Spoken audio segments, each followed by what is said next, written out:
Astara Gömrük İdarəsinin əməkdaşları tərəfindən həyata keçirilən kompleks əməliyyat axtarış və nəzarət tədbirləri nəticəsində Avropaya daşınması nəzərdə tutulan xüsusilə küllü miqdarda narkotik vasitə heroin aşkar edilərək qanunsuz dövriyyədən çıxarılıb.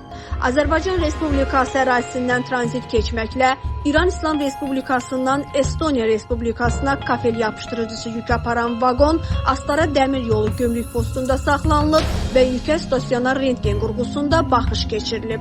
Baxış zamanı şübhəli cizgilər müşahidə olunduğundan yükə kinoloji xidmət iti vasitəsilə əsaslı gömrük yoxlaması tətbiq edilib. Kinoloji xidmət itinin reaksiyasından sonra aparılan yoxlama zamanı 3250 ədəd kisədən 44-ündə xüsusilə küllü miqdarda qablaşdırmaları ilə birlikdə ümumi təqribi çəkisi 456 kiloqram 800 qram olan narkotik vasitə heroin aşkar edilib. Qeyd edək ki, aşkar edilən narkotik vasitənin Avropa qara bazarında təqribi pərakəndə satış qiyməti 90 milyon ABŞ dollarından yuxarıdır.